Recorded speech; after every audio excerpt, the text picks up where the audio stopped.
ဒီလူဟာစတန့်ထွင်ပြီး live ပြင်ပြီးပုံတွေအရိုက်ကောင်းလို့သူ့အသက်ပါစတေးခဲ့ရပါတယ်။သူမသိခင်မှာလည်းဒီဖြစ်ရပ်ကိုအများပြည်သူတွေသိအောင်မှတ်တမ်းတင်ထားနိုင်ပြီးတော့ဒီဖြစ်ရပ်ကတရုတ်ပြည်မှာအလွန်နာမည်ကြီးသွားခဲ့ပါတယ်။သူကတိုက်အမြင့်တွေမှာရှိတဲ့အစာအုပ်ထိပ်ပိုင်းတွေမျောစင်တွေကိုတက်လေရှိပြီးသူ့ကိုယ်သူစပိုက်ဒါမန်လို့လည်းသတ်မှတ်ထားတဲ့သူပါ။ဒီတော့အဆိုပါပုဂ္ဂိုလ်ကဘယ်သူဖြစ်မလဲ။ဘာကြောင့်အခုလိုအန်နီရများတဲ့အလုပ်ကိုလုပ်ကင်ခဲ့ရလဲ။ရဲတွေကလည်းဒီလိုအန်နီရတွေလုပ်တဲ့သူကိုဘာဖြစ်လို့မတားကြရလဲဆိုတာကတော့ယခုဗီဒီယိုထဲမှာပြောပြပေးသွားမှာဖြစ်ပါတယ်။သူ့နာမည်ကတော့ဝူယုံနင်းလို့ခေါ်ပြီးတိုက်အမြင့်တွေအစာအုပ်ထိပ်ပြားတွေမှာတဲထိပ်ရင်မို့စတန်ပြကွက်တွေကပြစားတဲ့သူဖြစ်တာကြောင့်တရုတ်ပြည်မှာသူ့ကိုမသိတဲ့သူမရှိပါဘူး။၎င်းတရုတ်ပြည်ရဲ့တိုက်တွေပေါ်မှာပထမဆုံးစတန်ပြုလုပ်ခဲ့တဲ့သူတယောက်ဆိုလဲမမှားပါဘူး။စတန်ပြကွက်တွေကိုလည်းပါရမီပါရှိတဲ့ဝူကဘာကြောင့်တေဆုံးသွားခဲ့တာလဲ။သူများလှုပ်ကြံလို့သူကတေခဲ့တာလား။ရဲတွေကသူ့ကိုတားမရလို့ပြစ်ခဲ့တာလားဆိုတာစက်ကြည့်ရအောင်ပါ။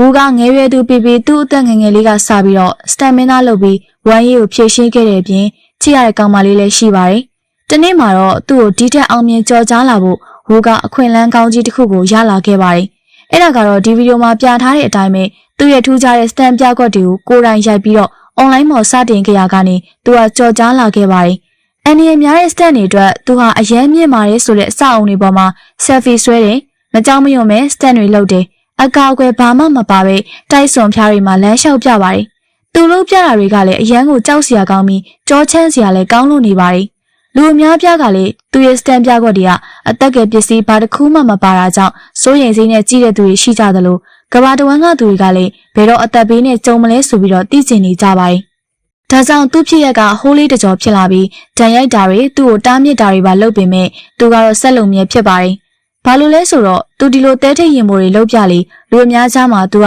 နာမည်ရပြီးတော့ပိုကြော်ကြားလာလေဖြစ်တယ်လို့ဗီဒီယိုကြည့်တဲ့ပရိသတ်များလေသူ့ရဲ့ဝင်ငွေကကောင်းလေဖြစ်ရလို့ပါ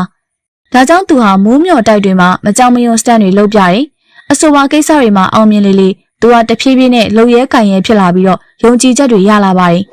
2019ခုနှစ်နိုဝင်ဘာလမှာတော့သူ့ကိုပရိသတ်တယောက်ကစိန်ခေါ်တာကိုခံခဲ့ရပါတယ်အဲ့ဒါကတော့သူ့ကိုမိုးမျှော်တိုက်မှာဘားဆွဲပြရင်ဒေါ်လာ1000ခွဲပေးမယ်ဆိုပြီးတော့မလုံးပေးခဲ့ပါတယ်။ဒီစိန်ခေါ်မှုကသူ့အတွက်မလုံးတစ်ခုလိုဖြစ်နေပြီးတော့သူ့အမေကလည်းကျန်းမာရေးမကောင်းတဲ့အတွက်စိန်ခေါ်မှုကိုလက်ခံခဲ့ပါတယ်။ဒါအပြင်အဆိုပါစိန်ခေါ်မှုအောင်မြင်ရင်သူ့ကောင်မလေးကိုလက်ထပ်မယ်ဆိုပြီးတော့တွေးခဲ့ပါတယ်။အဲ့ဒီခါမှာတော့သူကစိန်ခေါ်မှုလုပ်ဖို့အတွက်မိုးမျှော်တိုက်တစ်ခုကိုစတန်လုပ်ဖို့ရွေးချယ်ခဲ့ပါတယ်။ပြီးတော့သူ challenge လုပ်နေရအောင်တခါတည်း live stream လွှင့်ခဲ့ပါတယ်။သူဟာဒီတစ်ခေါက်စိန်ခေါ်မှုကိုအောင်နိုင်ဖို့အတွက်တေချာလေးပြင်ဆင်ခဲ့တယ်လို့သူဘားဆွဲမဲ့လက်တင်မဲ့အစွန်းတေချာလေးတန်ရှင်းရေးလုပ်တယ်။လေ့ကျင့်ပြင်ဆင်မှုတွေလည်းလုပ်ခဲ့ပြီးမှတော့သူ challenge အတိုင်းစလုပ်ခဲ့ပါတော့တယ်။သူဟာအဆိုပါ challenge ကိုလည်းဘာအသက်ကယ်ဝတ်ဆုံးမှမပါပဲစလုပ်ခဲ့ပါတယ်။အဲဒီနောက်မှာတော့ဒီ live stream လေးကသူ့ရဲ့နောက်ဆုံးအချိန်ဖြစ်သွားခဲ့ပါတယ်။ဒီဗီဒီယိုမှာဆိုရင်တွေ့ရတဲ့အတိုင်းပဲသူ့လက်တွေကမမြဲတော့ပဲပြုတ်ကျမဲ့အရိပ်ရောင်တွေတွေ့ခဲ့ရပါတယ်။သူဟာမတည်ခြင်းလို့အပေါ်ကိုပြန်တက်ဖို့ကြိုးစားတာလည်းမရတော့ပါဘူး။အဲဒီနောက်မှာတော့သူအားတွေကုန်သွားပြီးတဲ့နောက်သူဟာအယမ်းမြင့်တဲ့တိုက်ပေါ်ကနေပြုတ်ကျသွားခဲ့ပါတယ်။